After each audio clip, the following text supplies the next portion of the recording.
Karibu AMG Realtors. We have specialized in selling of land across the country in areas like Nanyuki, Naivasha, Nakuru, Juja, Kabgunda Road, Malindi, and the Abadeas. Contact us today for land investment solutions and have your title deed delivered within 60 days upon completion of payment. SMS AMG to 40299 or call us on +254 748 229 941. AMG Realtors. We don't just deal in land, we deal in value. Thank you so much, Heather, for being here today and just being part of today's conversation. How are you? I'm amazing. Thank you so much for having me. You're welcome. You're welcome. I would love people to know more about you, what you do, so we can get started, because I know they read the topic and they're like, ooh, what is that about? Let's get into it. So yeah, my name's Heather. So thank you so much if we're just meeting for the first time. I'm a Christian sexologist, and I specialize in working with women of faith and also couples of faith that have grown up in the church and kind of were taught or made to feel uncomfortable that the sex conversation was like dirty or like, you don't talk about it. You'll find out when you get married. And then you go to get married and you're like, well, like God says it's cool, but like, what do I do? You're right. What's approved? Like, what does God approve of? Can I do all the positions? Can I do oral? Can I like do toys? Like, there's just so many questions, and so many of us have like this sex life when we're married that is not bringing in as much pleasure as we can, because we're holding ourselves back because we just don't know. We just don't know if we'll be kicked out of heaven.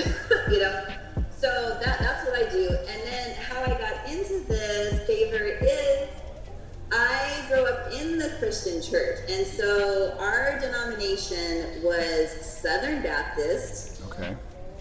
Very strict, very legalistic, very like judgy, rule-based, and so any conversation around sex was like a big no-no.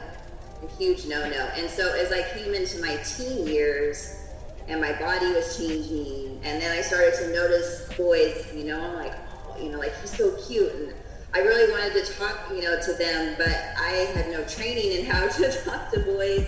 I didn't know what was acceptable. And then when I started to have boyfriends and they started to, have that interest themselves in having sex, like I knew that was like a no, because I was told, no sex until marriage. And so I did, go with that advice for a long time until I was almost 20. And I actually found out from my mom, who this whole time had said that her and my dad waited until they got married, and all of that. And she was the main person in my life who made me feel like if I was going to have sex with someone that I would be kicked out of heaven. But I found out at almost 20 that she had lied to me that whole time. And I literally was like in shock. Like my whole world crumbled at that time. And I thought, what the heck? Like, why would you lie about something like that? My whole like existence of who I am as like a person, or like a good Christian girl, has been based upon all of the stuff that you taught, like my sister and I. And so at that time I had a boyfriend, and I said, you know what? My mom lied. I just found out my mom and her new boyfriend are having sex outside of marriage. And I said, basically, can I cuss on here? Yeah. Okay. This is an explicit version, so you are free. This is like... I basically said, like, fuck it, And so I'm like, let's go. And so out of, like, anger and rebellion is how I actually experienced giving away my virginity. Wow. With my boyfriend. Yeah, and so what that ended up, doing is, like, then it was like easier to have sex with future people, because now it's like I already had it, and I know I'd like it, and so that just became a part of any relationship, that I was in. Now, I will say, while it was, easier to spread the legs, because now I had, I didn't mean I wasn't carrying around the guilt and shame. So any time that I would have sex with somebody, I was like, should I? I really love them, but I don't know. And so there was kind of this back and forth all the time. But then but then afterwards I was so shameful. Now, I never told the guy, I kept it to myself. But, walking around in that guilt and shame is horrible. I mean, it caused depression and anxiety, and I questioned, feeling worthy of love and feeling worthy of God's love. And I just, kind of walked in that for many, many years. And then I got married, and I thought all of that would go away, but it didn't. I still carried around that guilt and shame, even though I know technically God forgave me, but I still was latched onto it. And because of that, I was having a really hard time tapping into my pleasure as a married woman with my husband. And so, for all couples, you think you're going to get married and all of a sudden you're just going to pop out and just be this beast, in the bedroom. But that doesn't happen all the time. So, some people out there might have a story like mine, or maybe they were a virgin and they get married, or whatever the situation is, but you still, as a born-again Christian woman, because we're so emotionally attached to this sex thing and our virtue, that it's just really hard to just unleash, completely in the bedroom. And so it takes a lot of inner, work to, get over some of these teachings. Because there's a lot that God says about sex, not just it's just for procreation and it's just for the pleasure of a man. I mean, God goes into so much in Scripture that's not talked about in church, that I feel like it needs to be talked about in church, so that so many of the stories like mine just don't happen anymore, and we can actually address some of these things in our teen years and help us to see that God created sex for pleasure for both people, men and women, and that it's not just for making babies. It's actually meant to, tap into all the pleasure that God has for us, all the positions that we want to do, all the things we want to bring into the bedroom to help it to spice it up, whatever, God is all for it. It's true. So that's my story, but that's actually how I got into this, is I saw how hard it was for me to unlock myself and unleash and get rid of some of these old belief systems. And I just don't want to see another woman struggle or another couple struggle the way that I did for so long, because I really didn't unleash myself until my mid-40s.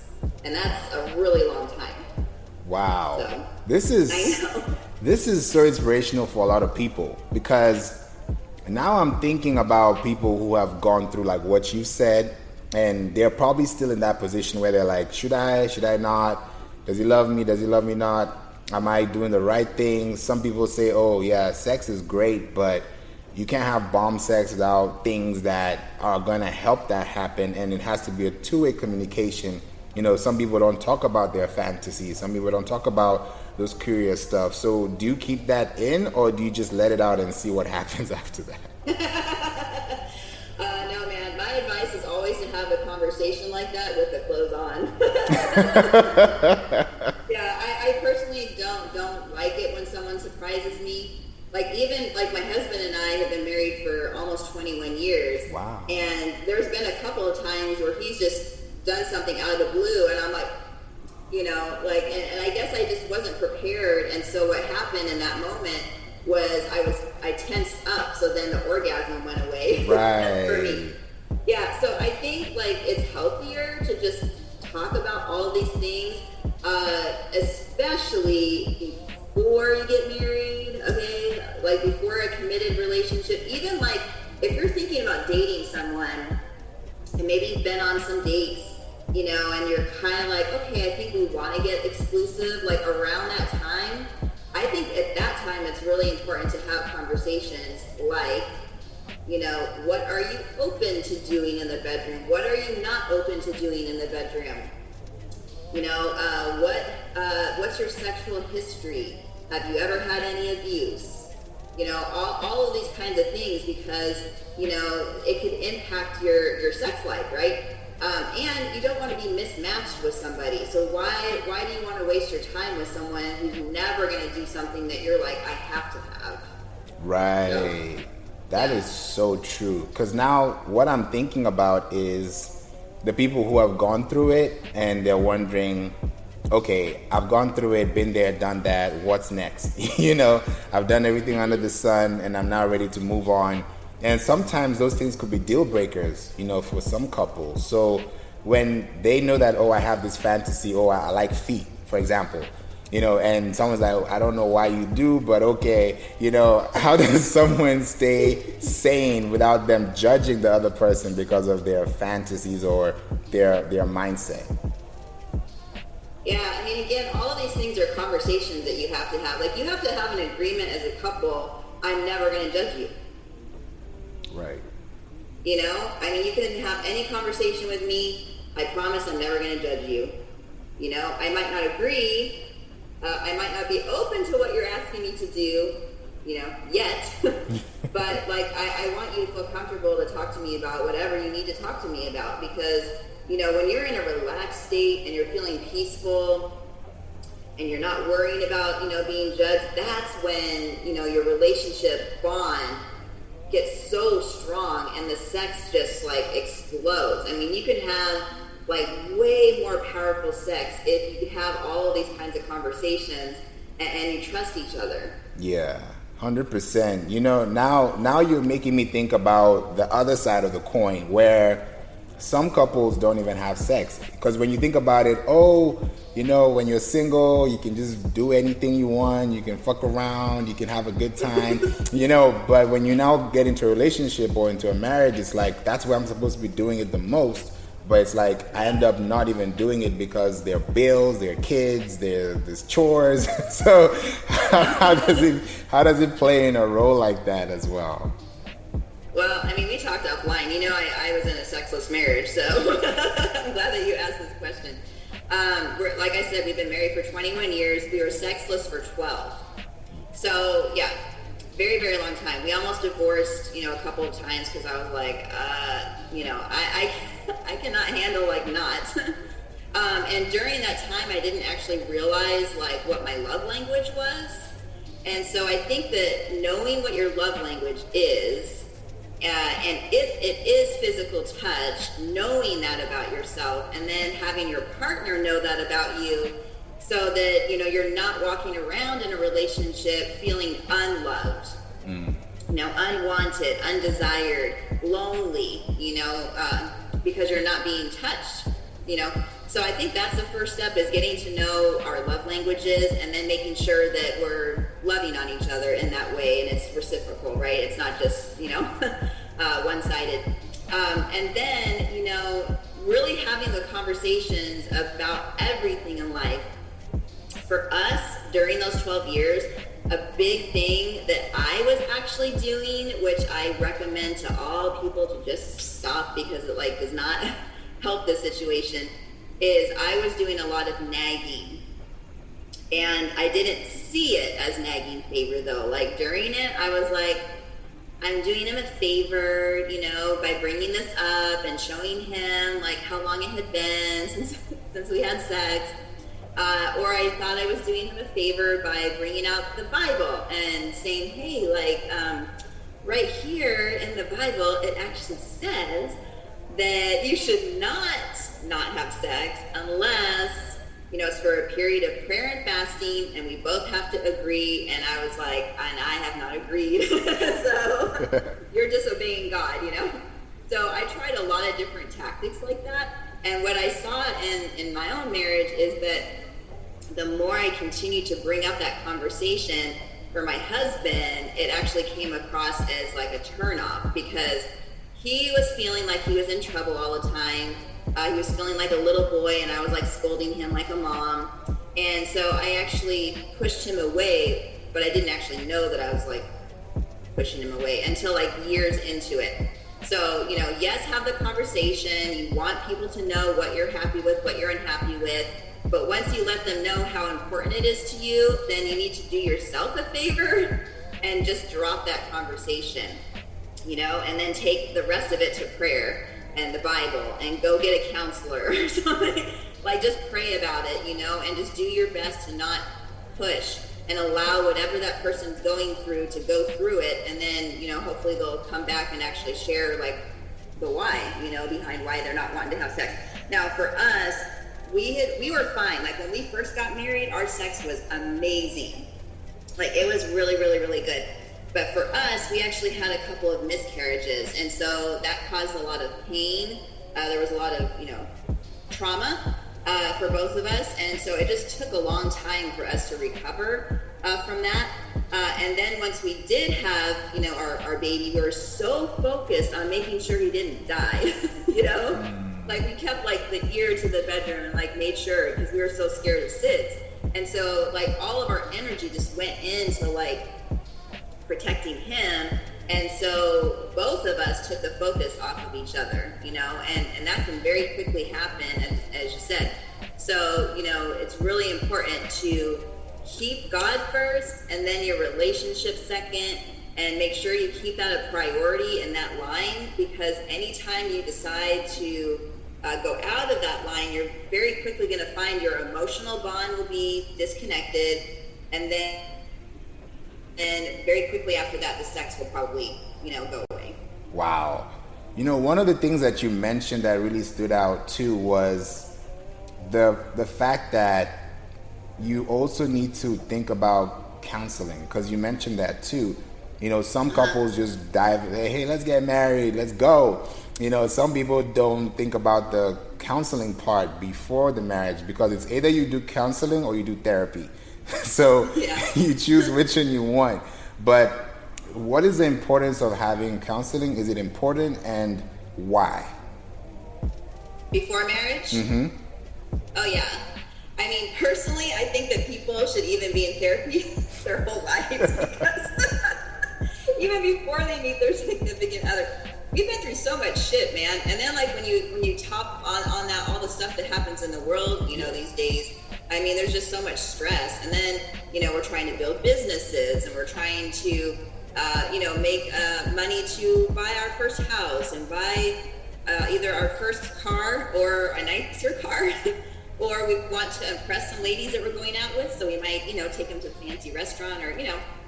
But yeah, I think everyone needs to be in counseling. I wish that I was, because, like, I had gone through so much as a young child with my dad, who was abusive, and then when my parents got divorced, and then he moved in with, like, another woman who had kids and left my sister and I in the dust. And so, like, we have a lot of abandonment and rejection stuff anyway from, like, our childhood stuff. So I think everyone should be in it. Then when you do have, you know, your significant other and you guys have gotten engaged, I think, you know, premarital counseling is a must. I actually do that, just so you guys know. That's a huge part of what I do. And the reason why I decided to tap into this part of things with couples is because they don't bring up sex most of the time. Most places that you go to, sex is not talked about, except that, you know, they might bring up verses like, don't deny your partner, you know, sex when they want it. But they don't tap into, you know, talking about your fantasies and, you know, sexual history. And, like, they don't get into, like, any of that kind of stuff. They don't get into the pleasure part, you know, of it. So I really do feel that if you're gonna have some counseling, find somebody that is very, very open to talking about sex. Because, again, the last thing you want to do is not have therapy, think you're gonna be fine, get married, and now all of a sudden you're like, holy shit, I thought, you know, we'd be having sex every day, and she only wants it once a month or once every couple of months. That's, like, that's a lot for her. And then, like, the guy's like, oh my God, like, no, I need it, like, more. Or sometimes it's the other way. The girl needs it more and the guy, you know, is the one that doesn't need it. But, like, you want to make sure that you have conversations like, what's a normal sex life look like to you? Like, once a week, every day, you know? So you don't know that stuff unless you talk about it. So you can have those conversations by yourself, or you can have them with, you know, professional therapists, so that if any argument or anything or comes up, or, you know, you have, like, a sore spot or something that needs to get healed, like some past trauma or sexual abuse or something, that they can actually help you with that, so you're not taking it into the marriage. That is so true. Thank you so much for highlighting that, because a lot of people are wondering, okay, that's me. I need this. I need to go now. I need to get this. Yeah, like literally run. Exactly. Now I'm even thinking about when you mentioned fantasies, there's this big misconception about, I'll just drop the ball, porn. Because when people think about it, right, people say, yeah, that's a good thing. Like, I can masturbate off it. Is it something that is like, am I sinning? Am I letting another person in? Should I let another woman in through the door? Can we go and do swinging together? Like, all these things come into question when one door opens. It's like a Pandora's box. So how does that work for someone who's thinking about all these things if they are in that position? Well, okay. Now, my husband disagrees with me on this, but I'm going to tell you my opinion. I'll tell you his. I watch porn every now and then. I've watched porn since a very young age, but for me, it was like, where am I going to learn? No one was telling me, and there was no classes, right? And so I wanted to be prepared. And then when we had our sexlessness, that was how I got through. I felt like I needed something, and so then I went back, to porn. Now, I will say, my husband doesn't like porn because he thinks that it is an open door, and he thinks that if he watches it, that he's going to feel like he needs that stimulation, and he won't be stimulated with just me. So he kind of has that fear, and I think it's because he has some guy friends that have gotten super addicted, and their wives are complaining, and they have marriage problems about it. I feel a little bit differently, and yeah, I'm a born-again Christian, and I still watch porn. It doesn't talk about it in the Bible, so I don't know. It's not like a black and white answer that you can just find, Really, all the Bible says is, to keep the marriage bed pure, but it doesn't say what that means. There's no meaning to that. There is talk in the Bible about consent. So to me, when I read in the Bible that in a relationship you want to make sure you have consent, to me, that means, okay, well, if we have a conversation together and I bring up porn, and if you're okay with it and I'm okay with it, then maybe that's something that we can actually do, together. But again, I think this is individual. I don't think there's a blanket statement, for this. And we have to remember, especially as believers, that our relationship with God is personal. Okay, so if you have a relationship with God, your relationship is personal. You and I are going to have different struggles, right, Favor? So what I might be able to eat red meat, you might not be able to eat red meat, because you might be able to drink, I might not be able to drink, because then I take it too far, and then it goes into an addiction, and now I'm unhealthy while I'm doing it. You know what I mean? It's bringing in unhealthiness. So I think porn can get like that. I think there's levels of it. I think that you can bring it in together, but maybe not watch it every day, maybe don't bang it out so much that you're not focused on your work now. Do you feel like you have to masturbate so much to feel alive? Maybe you don't feel alive with regular life stuff. Maybe you're depressed, maybe you're anxious, and all you're doing to combat that is you're masturbating all day long, and now your house isn't getting clean, and the kids are not getting taken care of. So I think there's just different levels. In the Bible, though, if you go back into the Old Testament, polygamy was a huge thing back then, and God didn't kill people over it. I mean, it was the times. One man had several wives. That was normal back then. God didn't smite them or, take them off the planet.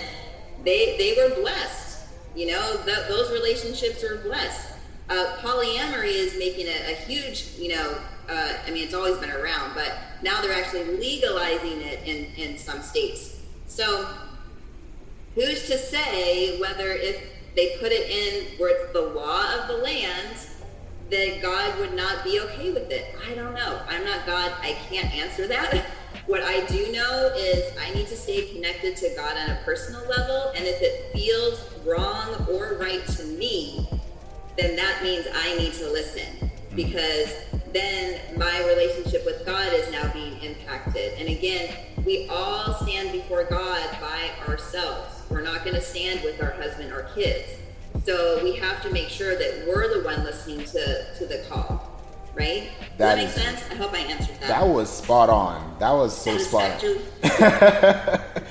That was very hot, because now I'm thinking, when you have that personal connection with God, and then you're also in your element, because like you said, everyone has their own past, everyone has their own experience. Some people like it this way, some people like it that way. So yeah, it's like I think I was on Clubhouse some time back, and I was in a room, and I can't remember what happened. These rooms are so many. So there was this one room, I was hearing a lady, she was so angry, and the other lady was not, because she was like, toys are like a taboo. She doesn't want to have toys in the bedroom. It's taking away from the whole experience. The other one was like, no, but it's supposed to be part of the whole sensation. That's why they're vibrators. That's why they're dildos. That's why they're all these things. But it's like, people have gone through those experiences that... Dude, if you really want to feel vibration, just use your freaking toothbrush. You need to go and buy a vibrator. But yeah, you know what? The taboo part that I hear more of is when I go into Christian rooms, I have found that the men are the ones that are like, you should not bring, what, is my dick not good enough for you? Like, do you feel like you have to have something else? And now they're feeling insecure about their penis, and that, and here the woman's like getting the thing like this big, and his penis is like this big. What, do you need something bigger than me? Are you gonna go cheat on me now? Is this dildo like the first step to you going outside our marriage? And I feel like men just take it so personal, but you don't have to take it personal. Like, you can actually choose to not take it personal, and you can actually choose for it to be just an extra way for you guys to have fun, because it can be fun. It can be really, really fun, especially if you're not wanting to bring in other people into your marriage. But the woman might have a fantasy about double penetration. So if you're not wanting to bring in another person, like a human, well, what if you had your husband's dick and then you had like a vibrator or, a dildo up your ass? I mean, it would feel the same, and then you wouldn't actually have to worry about anyone's feelings getting hurt, bringing another person, worrying about cheating or whatever, So I feel like it's an addition, not like a takeaway. I would say it's an addition, not an addiction. Yeah. Very true. Yeah, because I love what you mentioned about, fulfilling those fantasies and also being one with your partner, because some people like to, go to the clubs and, check it out. Some people like to go to the nude beaches. Like, there's so many... Me and me. I'm both me and me. You know what I'm saying? So, like, when you do something like that... What, though? My husband doesn't like those things, but guess what, favor? He doesn't tell me that I can't go. Oh. He's like, if you want to go to a nude beach, that's fine. Like, I've gone a couple times, and he just wants to make sure I'm going with a group of people so nothing like bad happens to me. So that's how we work it out. And then like the dance club, he doesn't like to dance. So what am I going to do? Not dance? You know how much I love to dance. It's like all over freaking Instagram. So, I mean, I feel like I have to. Like, it's in my DNA. Like, I have to dance. So I just I'll go out with some of my gay friends, like my gay guy friends, or I'll get together with like people from dance class, and we'll go in a big group. So, and he's really cool. And then like he'll greet me when I come home. You have fun? Yeah. So, that's good. That's really good. I like that you mentioned that too, because some couples, it's like if the woman doesn't want to do it, then the man can't do it at all. If the man wants to do it and the woman doesn't agree, now there's strife. Now there's tension. Now I don't even want to have sex with you because you're thinking about someone else, or maybe that person is in your dreams, or you're probably orgasming from something that's not from you. So it's like, how do you relate with those things as well, Yeah, no, I get it. Nah, 100%. You know, now I'm thinking about like what you just said too about going to these places. You know, like for example with toys, some women just don't orgasm with, you know, stimulation. Some women don't orgasm with, you know, maybe if it's, you know, oral sex, they don't probably have that stimulation. Probably it's penetration that they get that orgasm. So for them to figure out what they want, they have to experiment. And sometimes they don't want to because they're scared to. That's true. So it's like, how do you balance it? How do you like talk about it? Do you just say, okay, let's go to the swingers club and see what happens if I don't like it? Do you remember that Two Live Crew song? Welcome to the sex shop.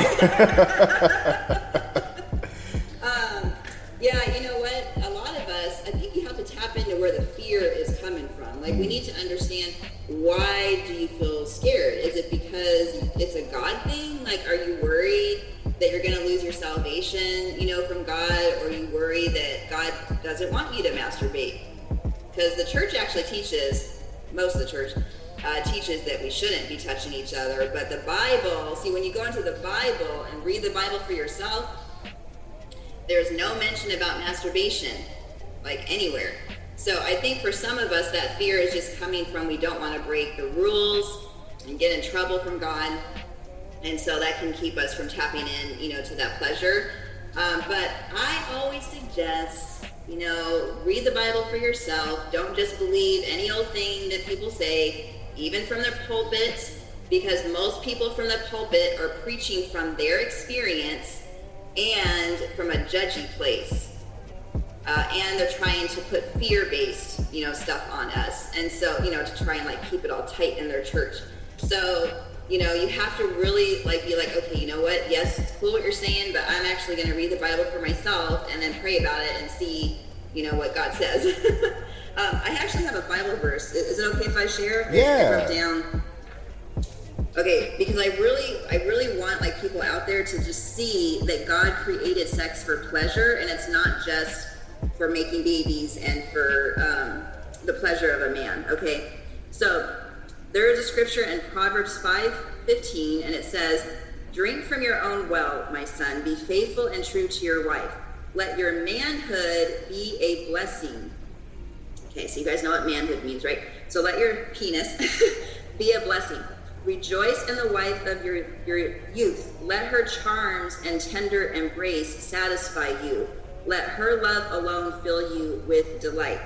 And then down below it says, let your love and your sexual embrace with your wife intoxicate you continually with delight. So that's like another way of like talking about, you know, sex.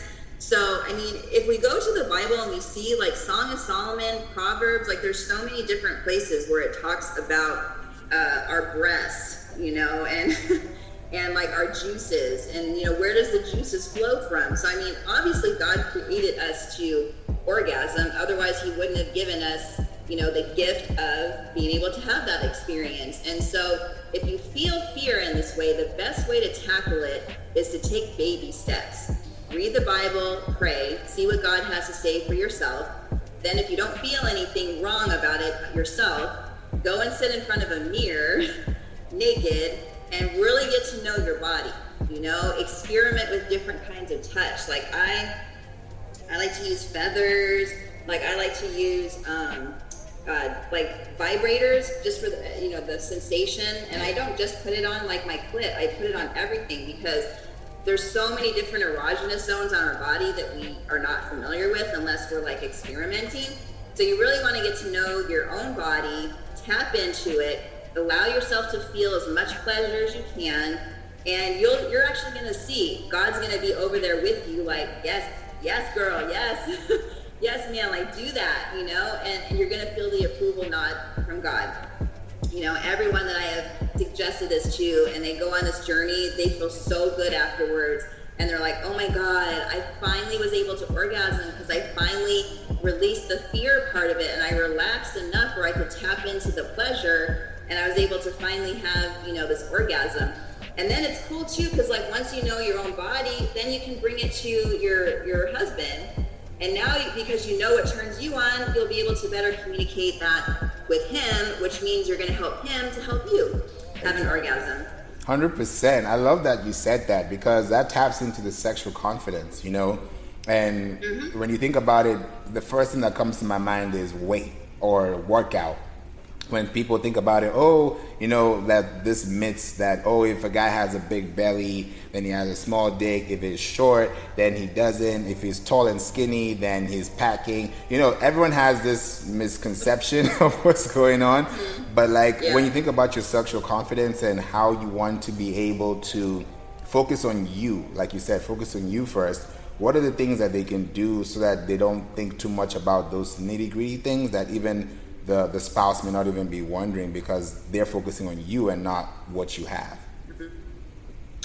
Yeah, sexual confidence, it's way more than just having body confidence. I actually see those as two different things. Body confidence for me is like anything on the outward part. So our shape, you know, our hair type, you know, shape of our nose, whatever. Okay, that's all on the outside. Sexual confidence is all internal. So it's really how we feel about ourselves. It's how we feel about our femininity, our masculinity. It's how comfortable we are at sharing our desires, sharing our fantasies. And also a big part of sexual confidence is being respectful of your partner's desires and fantasies, and you're really truly listening to them. So that's sexual confidence for me. And there's a lot of different ways that you can tap in, you know, to this. I do it through dance. So anytime I go to a sensual dance class, which is burlesque or heels, and by the way, men take heels classes. You don't have to be gay to go in. You just have to be, you know, open to wearing heels. And a lot of guys like this because they don't have that in them to know any other way, you know, on how to tap into sexual confidence. And so I see a lot of straight guys coming in, and it's helping them in their marriages. So when you go to a class like that, normally the teacher is giving you permission to touch your body in a sensual way. And by touching your body in a sensual way to a beat of the song, you actually are tapping in to this energy. It's like this sexual energy in you, in your soul, that actually you feel it start to ignite, and then you start to feel empowered. So for me, that is how I personally tap into my sexual confidence. But there are other ways: standing naked in front of the mirror, you know, turning on whatever song that you like, starting to move and just watch your naked body move. You can also feel it sometimes with a nice outfit, you know, maybe putting on a nice outfit or a nice pair of earrings. For a guy, sometimes buying a new belt or like a new pair of pants, or going to the barber and getting like the full treatment where you actually feel like you have a spa day, you know, where it's like they don't just, you know, shave you, they're doing the whole towel, and they're doing, you know, the, what's that called, the aftershave, and like the stuff that makes you smell good and feel good. And sometimes they'll have, like, my son goes and gets that done now, one of my boys, and he said that he has the most confidence in himself after he comes out of there, that he normally wants to go and actually spend time with his fiance, you know, in the bedroom. So you basically just have to, you know, figure out like what's your way into sexual confidence. It's going to be different for every single person. So there's no wrong or right. It's what feels good, you know, to you. 100%. This has definitely helped a lot of people today.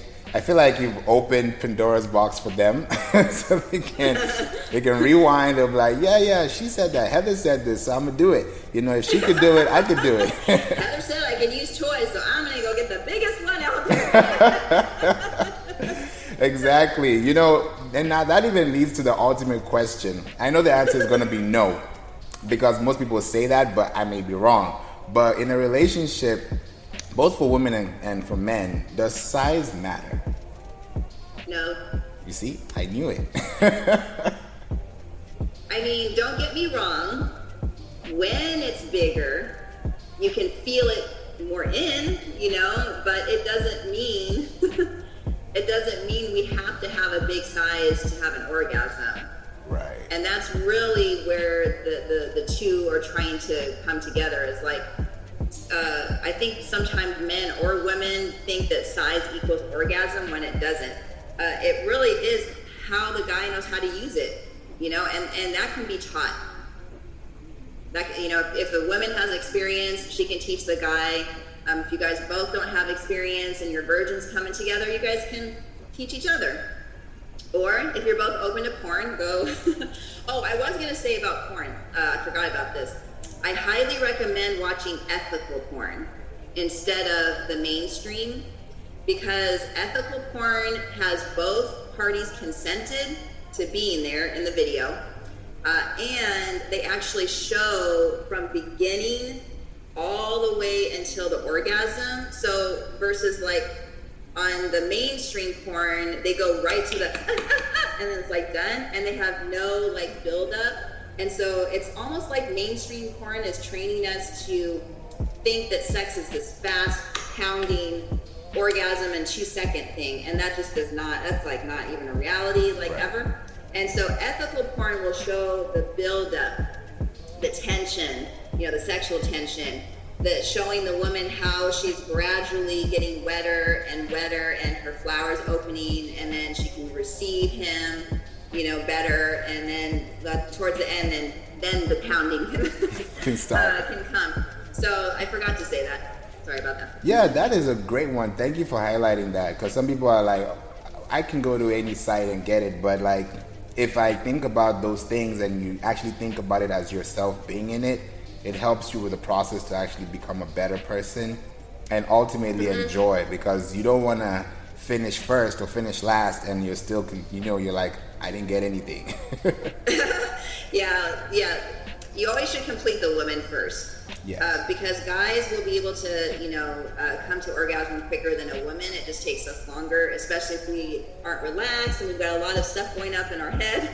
That's true. So, we can just talk about that for a long time, but you definitely want to take care of your woman first, maybe even 2 times, 3 times, because her energy will keep building. The more that a woman orgasms, the more energy that she has. It's crazy. Versus a man, all his energy is expelled once he has an orgasm once. And he can maybe go back in, but he might have to have a nap or something first, So yeah, it's better to please the woman if you can, And it's not a selfish thing for you to do that. It's actually being a loving thing, to take care of someone else's needs. They're going to be more apt to come back around and take care of your needs because you pleased them. Exactly. In such a great way. Exactly. And I think that also goes into the breathing techniques as well and the blood flow. Yeah, I love breathing. There's, obviously I'm alive, so I love breathing. But yeah, there's a type of breathing that you can do that will help to focus like the energy to go down to the genitals. I call it 4-point breathing, where you breathe in for 4, you hold it for 4, and then you breathe out, and then you hold it for 4 at the end before you take your next breath. But if you're doing that and you're thinking about your breath, like you're sending your breath down, to your genitals, that will really help your focus to be there, where you start to feel the pleasure of what's actually happening in the moment, and it keeps you in your body, not your body's there, but your mind is doing the dishes. Right. So breathing is like super, super important.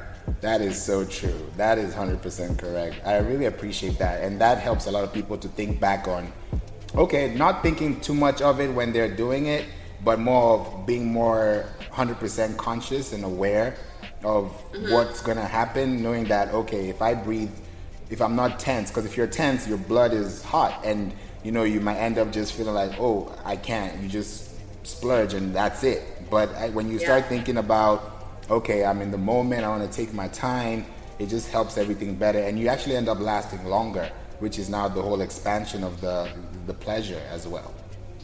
Yeah. even for a guy too. I mean, you guys could practice edging, you know, where you stop, you know, and kind of let yourself calm down, and you know, then you go back in and do that for a little bit, and then you kind of get to know like your pleasure levels and your arousal levels, so you know when you need to stop before it actually gets too late, where then you've ejaculated and now you can't go backwards. No, it's true. But yeah, but men can have multiple orgasms, and men can have like the body shaking orgasms too. That can all come from that edging practice. That's true. Making your toes curl and all this. Yep, totally true. Yeah, wow. This has been really, really amazing. I just appreciate you for being on the We Don't Play podcast show, helping a lot of people get better. And if there's one thing that you want to leave them with today, what would that thing be as far as just having a better sex life and being in a better relationship overall? Communicate. You can't over communicate. You know, you want to be able to keep the communication lines open, and just realize too, especially in a long-term relationship, your pleasures and desires, how long it takes you to orgasm. I mean, all of that stuff could change as your body gets older, and you might actually become more open the older that you are to more adventures. So, you know, when you have a conversation in the beginning, just understand between two parties that things could change and be okay with that. You know, I might not like something today, or I might say I'll never do that today, but now all of a sudden I really, really, really, like, no, we have to like figure out a way to do this, and be open to that. And then the other thing that I would like to say too is just remember, God created us to experience pleasure. He gave us this, you know, this word abundance. He did not just mean abundance in money, abundance in our health, abundance in our spiritual, you know, walk. He also included abundance for the sexual experience. And so, you know, figure out a way to learn how to tap in to all the abundance that God has for you, because you deserve it. He created you for it, and there's no reason why you need to leave this earth without having that understanding of what sexual abundance actually felt like. Wow, that is deep. That's something somebody got to clip. For sure. Wow, thank you so much, Heather, for being here. Is there... Thank you. Thanks for having me. Yeah, you're welcome. Anytime. If there's any way they can reach out to you, what options do they have available? Sure. So I am Sex Coach Heather everywhere. Instagram, TikTok. I just got on there, so don't get too excited. I don't have a lot of content there, but Instagram, Clubhouse, Facebook, it's all Sex Coach Heather. And then if you are single, or if you're married and you would like to figure out how to tap into more pleasure, how to have a conversation with your partner about, you know, some things that you'd like to experience, but maybe you're a little bit shy or embarrassed and don't know how to bring it up. Maybe you're struggling with an orgasm. Maybe you've never orgasmed and you guys have been married forever and even have kids. Maybe you guys are sexless. I mean, so many things. Please reach out to me. I do have a program that I designed about 5 years ago called SEXified Her, and it helps with those areas and so much more. The last thing that I want is for you to be stuck in your frustration and living in your frustration when you don't have to, when there's actually something available, you know, to bring you a solution so that you can start to walk in, you know, this sexual abundance. Yes, people need to get in. I 100% agree that. And it's going to be available in the show notes. So in case you're looking for it, just check in the description and you can be able to connect with Heather. Wow. Thank you so much. I appreciate your time, and I'll definitely be able to bring you back here for round 2. Yay! That would be so much fun. You're welcome. Thanks, everyone. You're welcome.